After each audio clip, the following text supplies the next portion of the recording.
Good morning. We're here today for the media briefing connection with the safe location finding Amanda Berry, Gina DeJesus, and Michelle Knight. We ask that you understand that some questions we can answer and some questions we can't answer out of respect for the family. Be mindful that this is an ongoing investigation, and due to the sensitive nature of the investigation, again, some questions cannot be answered. I introduce to you Mayor of the City of Cleveland, Frank G. Jackson. Now, this morning we're happy to announce, or as you know, that Amanda Berry, Gina DeJesus, and Michelle Knight have been found and are alive. We're happy that they have returned to us. But their absence for several years has plagued their families, our community, Cleveland Police, and our law enforcement partners for years. We have several unanswered questions. Why were they taken? How were they taken? And how they remained undetected in the city of Cleveland for this period of time. Today we have 3 suspects in custody. Over the years, the Cleveland Police have worked closely with the Northern Ohio Violent Fugitive Task Force led by the Cleveland office of the FBI and on the investigation of Gina DeJesus and Amanda Berry. We have with us today a special agent in charge, Steve Anthony. He'll be talking later. We have also been searching our records for public safety calls for services at 2207 Seymour, as well as complaints regarding the house or the occupants of the house. Since last night, we have learned the following. Building the housing does not have any records or permits or violations at that address. Our records show that the Cleveland Fire Department and our emergency medical service have not been called to that address. At this time, our records show that Cleveland Police have responded twice to that address, once in 2000 and another time in 2004. And Director Flass will provide some details in regards to that. Now, as we move forward, we will provide updates as they become available, keeping in mind, as was stated, that this is an open investigation. Again, we're thankful that Ms. Berry, Ms. DeJesus, and Ms. Knight have been found and that they are alive, and that we have offered our support to the families and to the 3 ladies as they move down the road to recovery. Now, I do want to say again that this was a traumatic experience for them. Since we did not experience it as a community, but for them it's a traumatic experience, and we need to give them room in this. So I'll introduce you, Safety Director. Good morning. Last night, just prior to 6 p.m., Cleveland Police Communications Center received 2 calls. One from a neighbor to the house on Seymour Avenue, and a second call from Amanda Berry, one of the missing women. An incident was created in our communications center at 5:52 and 33 seconds. A police car was dispatched at 5:52 and 49 seconds, and the first police responders arrived on the scene just under 2 minutes later at 5:54 and 7 seconds.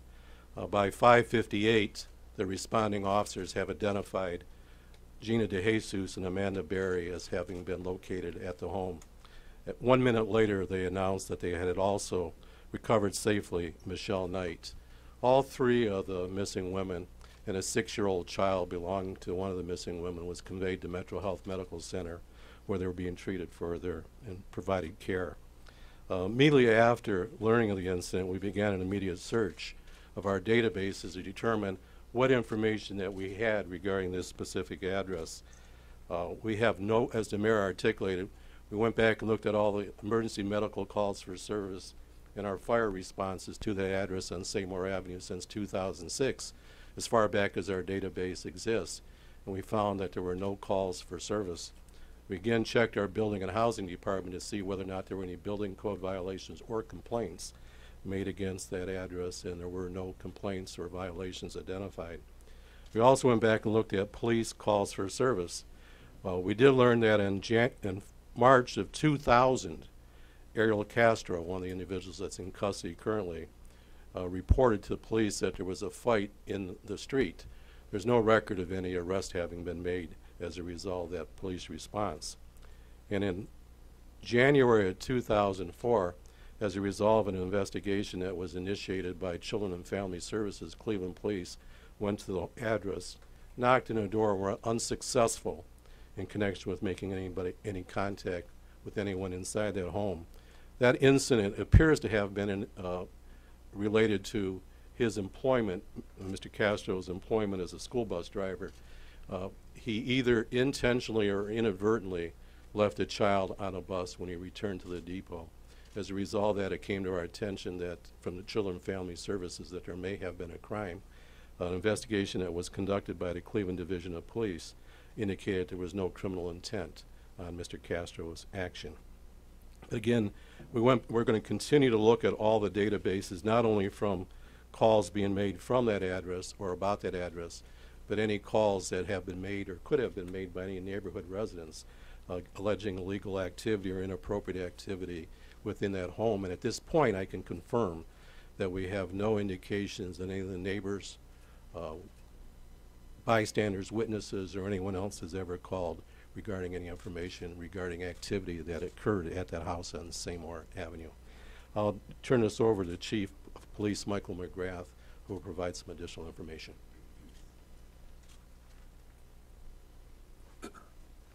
Thanks, Director. Good morning, everyone. Last night, the city of Cleveland, Northeast Ohio, received a tremendous news: the rescue of Michelle Knight, Amanda Berry, and Gina DeJesus. As a law enforcement person, and I know everybody within the Division of Police and all my law enforcement partners feel the same, I was overseeing the disappearance of Sakira Johnson back in the low 2000s. She was a 12-year-old female that disappeared, and 3 weeks later we found her body tragically. So to find these three girls recovered well, it just makes the police department, it just gives us a boost. It really, really does. Amanda, who had been missing since April 21st, 2003, was identified last evening after fleeing from her captor's home, and amazingly, Gina DeJesus and Michelle Knight were in the same house, alive and well with a small child. All the women, all the young ladies have been missing about a decade. Gina DeJesus was last seen on April 2nd, 2004. Michelle Knight had been missing since August 22nd, 2002. The Cleveland Division of Police and our law enforcement partners, which includes the FBI, Cuyahoga County Sheriff's Office, the U.S. Marshal's Office, remain committed to these investigations over the years. Through our involvement with the Northern Ohio Violent Fugitive Task Force, led by the Cleveland office of the FBI, we have continued to investigate any and all leads in these cases. These leads came in over the years and were investigated time and again. Possible suspects were interviewed, search warrants were executed. Thankfully, and I mean thankfully, due to Amanda's brave actions, these three women are alive today. 3 men have been arrested in this case, and they are Ariel Castro, 52 years old, her brother Pedro, 54 years old, and another brother O'Neill, 50 years old. The original task force will now continue the follow-up investigation relative to the recovery of and processing of the scene, interviewing, and the investigation. Next steps. There's 10 years of logistical information that has to be sorted through. Numerous interviews have to be completed. The FBI evidence recovery team is processing the scene. They worked until 5 a.m. this morning. They will regroup later this morning, and I anticipate that it will take a few days to completely process the scene there on Seymour. Most importantly, though, the victim's physical and emotional well-being are the main concern and have to be addressed. The FBI is providing assistance, and Special Agent Steve Anthony will provide additional information relative to the debriefing of the victims. Mr. Anthony? Thank you, Chief. Good morning, everyone. As Chief said, I'm Steve Anthony, Special Agent in charge of the Cleveland office of the FBI. For Amanda's family, for Gina's family, for Michelle's family, prayers have finally been answered. The nightmare is over. These three young ladies have provided us with the ultimate definition of survival and perseverance. The healing can now begin. Every evening, year after year, as you well know, family members and law enforcement kept the faith that one day they might see their daughters, their sisters, and their nieces again. Monday evening, that happened. The FBI's Violent Crime Task Force, as the Chief and the Mayor mentioned, in particular, the men and women of the Cleveland Police Department have pursued every tip and have stood with the families each step of the way. And the families of these three young ladies never gave up hope, and neither did law enforcement. As you can imagine, words can't describe the emotions being felt by all. Yes, law enforcement professionals do cry. We rejoice with those families in the homecoming of Amanda, Gina, and Michelle, where I'm sure they'll be showered with much love and many, many hugs. But it has been said, while we celebrate today, we and our law enforcement partners continue to work shoulder to shoulder with the Cleveland Police Department to answer the many questions that investigators have.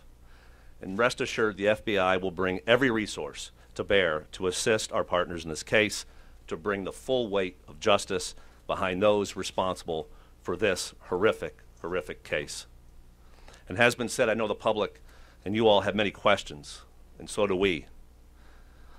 Until we have the answers to those questions, based on facts and evidence, we won't be able to speculate as to the how and why. I just want to reiterate, in this case, as in others, all of us staying up here rely on the public's assistance to resolve these horrific cases. If you have any information, please contact Cleveland's Division of the FBI at 216-522-1400. That is, again, 216-522-1400. And it can't be emphasized enough. This is an ongoing investigation. In the coming days and weeks, investigators will be putting in countless hours to track the events of the last several years. As the Chief mentioned, the three, of course, Gina, Amanda, Michelle. Much of the effort that we have, that we're going to be doing over the next several days, is going to be focusing on them. How could we in law enforcement help speed the healing and the recovery process and treat them with the dignity and the respect that they deserve? And we're going to be providing not just the three, but their families, again, with comfort, with advice, with information in the coming days to, again, help in that process. And part of that, we have a special team of child forensic examiners that will be arriving this morning to help in that process, in addition to numerous victim witness specialists similar to those that have been sent to events such as in Boston. Thank you very much. I'll now turn it back over to Sammy. And knock that down. Thank you. At this time, we'll take a few questions. However, prior to, I'd like to reiterate that this is an open and ongoing investigation. And we want to be sensitive to not only the investigation, but the family members and the victims. And I ask that when you ask your question, you identify yourself and identify the media outlet that you're with. Chief Kevin Freeman, Fox 8 News. Is there any evidence that this is part of any larger operation, or was this focused just right here in Cleveland? Deputy Chief. Right now, it's not, but we are aware of any type of national implications That's why we're working so closely with the FBI. We actually briefed last night on the investigative end of it, and we reminded the investigators not to forget about that it possibly could be something that is outside of Cleveland. But as of right now, we have no indication that it's bigger than our neighborhood here.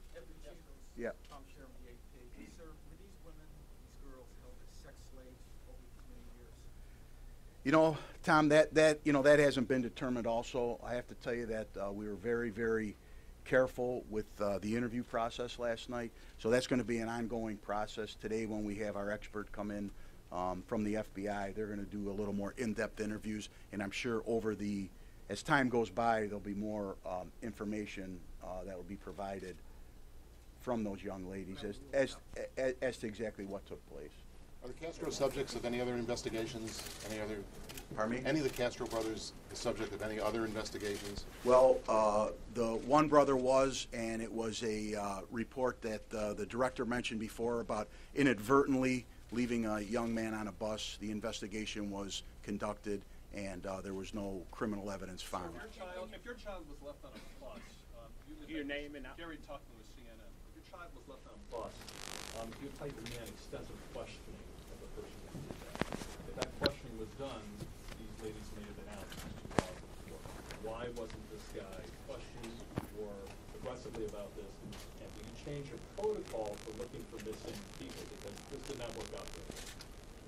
Number one, he was interviewed extensively relative to this complaint that we had. He was not a suspect in any other complaint. This was he was a bus driver who inadvertently, so he says, left the kid on a bus, went in for a lunch break, came back, and then found the young man.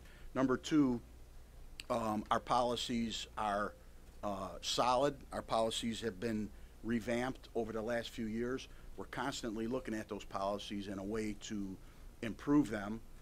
Number three, I can tell you, as being part of this division for the last 28 years and being very, very involved in this over the last 10 years, that the amount of effort, the amount of leads, the amount of work hours and dedication that went into this, I've never seen it before over the last 10 years. Every single lead was followed up, no matter how small. As a lot of you know in this room, we dug up a couple backyards, we recanvassed neighborhoods, we had vigils, we participated in National Missing Children's Day along with the FBI. So our goal was to get them back safely. The real hero here is Amanda. I mean, she is the real hero. I mean, she's the one that got this rolling. You know, we're following her lead. Without her, none of us would be here today. Commander Paul Kiska, Channel 5. Did Castro own any other properties? Does Castro own any other properties, and are you going to search those properties? And what was the shape of this house? Was there any signs they were locked up or chains? That is, there are other properties that we're interested in. Yes, that is true. We focused on the house on Seymour last night until the early hours of the morning, and we're going to go back. I have not entered the house. That is an active crime scene, and the only people that entered that house are the evidence recovery team of the FBI. So before any of that evidence is processed, we haven't seen photos, we haven't discussed anything with them. That's their protocols, that's their crime scene. They are going to handle it. We're going to go down here in the front. Well, if you could please raise your hands in between questions, and we'll get to as many as we can here in the front, and then Rachel. Please give your name and From the French resume. Can you confirm it was only one child in the house? What about eventually others? And was it a child among us daughter? Yes, there was. Yeah, that child in the house, is that what you're asking about, the younger? Yes, we believe that is Amanda's daughter. Yes. Only child? Yes, What yes. about the father? You want to answer that, or, I mean? That's a subject of ongoing Yeah, investigation. that's ongoing. We have to do some, yeah. Rachel DeSalle, Yep. can you share with us a little bit about maybe how the women were held in the house, whether they were locked in a room, or how they were held captive for so long, what you can possibly share with us? Well, I can't get into that because that is, they're going to have to tell us that. Obviously, there was a long period of time where nobody saw them, so But we have to wait until we interview them, and hopefully they're going to tell us exactly what went on in there. They were the only ones there, along with the suspects. So that's a very difficult question to answer. Josh Haskell, ABC. Have you guys spoken to the mother of the three Castro brothers? Are you interested in speaking to her? Oh, yeah. At all? What's her involvement? Yes. No, we spoke with her last night. I can tell you a little investigative update is we canvassed numerous parts of the lower west side of the city. We were out on a couple streets. We got a hold of all the family members, and we've interviewed all of them. What those discussions were, I'm not at liberty to release that right now. We are going to have an investigative briefing internally later today to find out some of the results. But yeah, we have talked to all family, friends, and we're going to continue to do that.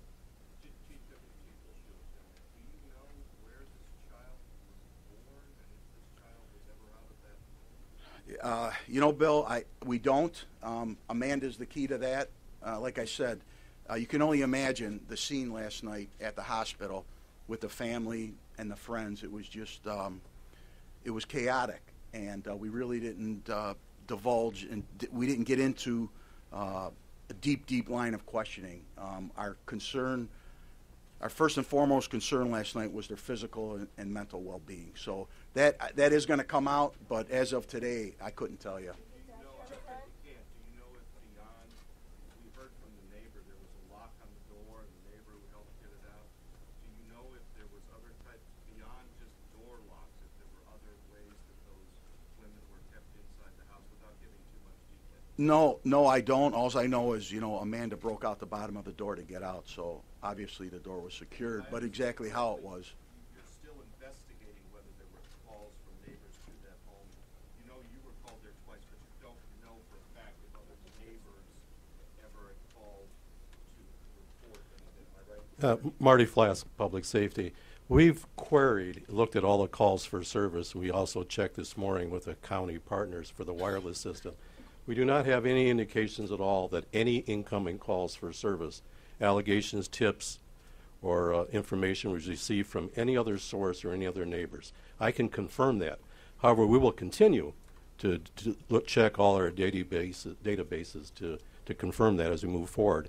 But our initial review indicates clearly that nothing was provided to the city of Cleveland from any of the neighbors that live on that street or anywhere else regarding the activities at that home. Most of us know about Amanda Berry and Jeff Stack from Yahoo. Wondering about the conditions of the three women and their emotional states or physical state, and also need some more detail on Michelle Knight, who she is and her story. I could tell you from what I saw, the physical condition, I'm not a medical person. I know Metro briefed last night, but they seem to be in fairly good health. I mean, look at them. There was no outward signs. They, needed a good meal, but that's something that I'd have to refer that to Metro as far as their their medical condition. And what was the second part? Michelle Knight, what's her story? Well, I mean, her story is she hasn't been seen in over 11 years, and that story is going to come out. She's she spoke with us a little bit last night, but out of respect for her, what these young girls went through, and if you would have saw them last night, you'd have nothing but compassion and love in your heart for them. So as far as investigations, we believe we've got 3 suspects. We're going to charge those suspects. We believe we have the people responsible for that. So right now, we want to let them spend some time with their family and take this process very, very, very slow and respectful to their families and to the young girls' needs. Well, that'll be something that is up to the prosecutor. What we do, our policy here in the city of Cleveland, is we gather the facts. We are mandated to charge within 36 hours of an arrest, which we will. We are mandated to see a prosecutor.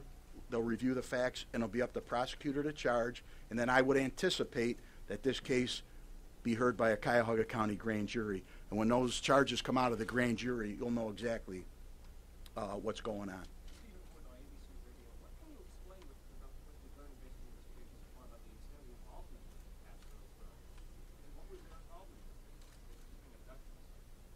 Well, right now we haven't interviewed them, so and like I said, I keep referring back to to our three young ladies. They're the ones that are going to lead us down this, down that path as to exactly what happened and how they ended up with these guys and how they ended up in that house. But the three are under arrest. They're going to be afforded their constitutional rights, but we are going to attempt to talk to them. Well, absolutely. Amanda's the one. She came out of that house, and that started it all. Yep.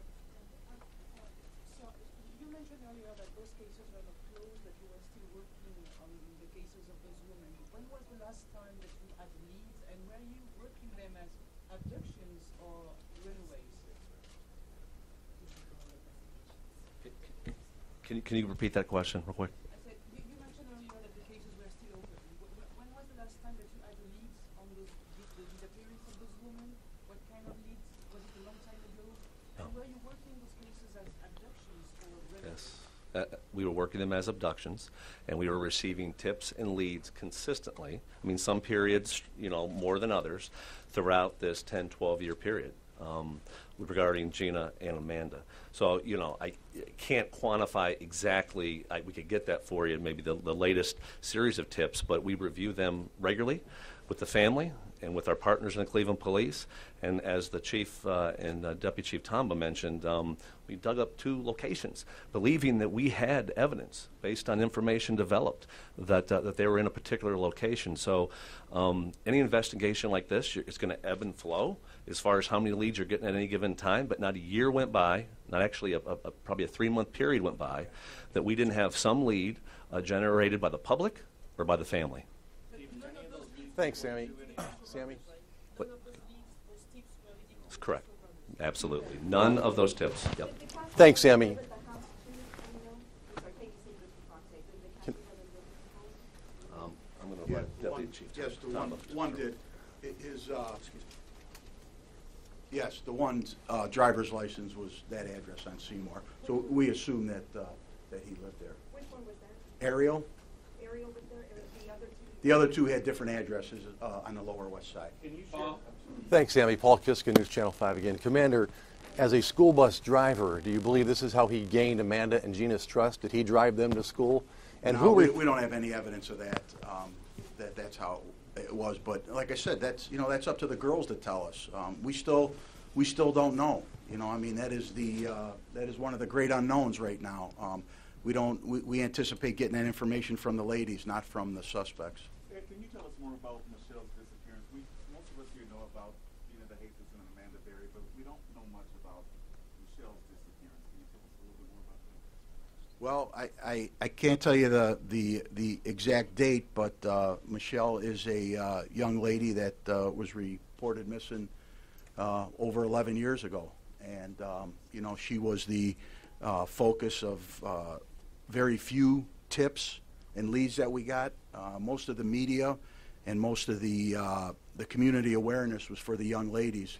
She was 20 years old when she left, but most of it was geared toward the two young girls. But Was she taken from the same area that Amanda and Gina was taken? go ahead. I'll try and provide a little additional information on Michelle Knight. She was last seen August 22nd of 2002. She was 20 at the time of her disappearance, so she's now age 32. Her last address here in the city of Cleveland was on Walton Avenue. And the last time she was seen in 2002 was at West 106 and Lorraine Avenue. A missing person report was made the following day by a family member. So she's been missing consistently and consecutively since 2002. Are the other 2 brothers not living at the house? Are they married? What's their marital status? We don't know. We can take 2 more questions and then wrap it up. Did the family of the girls say that they knew the Castro brothers? It's still a matter of investigation. That's still a matter of investigation. It's still under investigation. Where were Michelle and Gina found in the house after Amanda got out? They came out of the house once the police approached and got into the residence. But Amanda was the one that came out onto the street. Amanda was the one that generated the 911 call. A zone car responded along with a couple detectives, and they came out of the house. They didn't have to go in the house looking for them. They were not constrained, they were able to walk. No, they came out of the house on their own. Yep. The basements, windows, no windows. No, you're gonna have the house is you know, it's a crime scene. It's gonna be processed. But she came out of the lower part of the front door. It's a screen door, and there's a lower part of it, and that's what she broke out and crawled out of the door. Chief, are the girls in a safe place now? Yes, Now they're released? yes, they are. And can I just, this is many years in a city without, I mean, at the commencement the other day, President Obama said we're not all strangers. What does it say that we could have girls missing for 10 years? Not about the police, just about in general, that you could be missing in a city. Sammy, can Ed address that? Yeah, I could. I'm a lifelong city resident myself, and it just reiterates what from City Hall on down through the Division of Police, that it's a partnership between the community and law enforcement. During the course of this investigation, we're gonna look and we're gonna see if there was that something maybe the community did miss, or there was something. It's going to be part of an ongoing review and an educational process. But it's quite a challenge. We balance that right for everybody's privacy to what law enforcement's doing. So, Bill, I don't have a pat answer for that, but I just know that I know I can count on my law enforcement partners and friends, and we need to count on our community. I mean, that's so important, and like I said, that we can't stress that enough, and that that comes all the way down, from our mayor down to our chief, about how important members of our community is. So. Were the brothers arrested altogether? We're going to close out with the Chief of Police, Mike McGrath, saying a couple words. I just want to remind you that the division and the FBI will make updates either via press release or press conferences, depending upon the information. Chief McGrath. Thanks, Sam. First of all, thanks for being here. And most important, and I stressed it in my few comments, are the victims. The sensitivity to the victims, their emotional well-being, and that's what we're going to address first. After we get that stabilized, then we'll move forward with the debriefing process. So we need your cooperation on some of your questions, because some of the questions may impact their emotions, the way their state of mind currently right now. So you're going to have to be patient with us as we proceed over the next couple of days, next couple of weeks, possibly a month with this investigation. Thank you.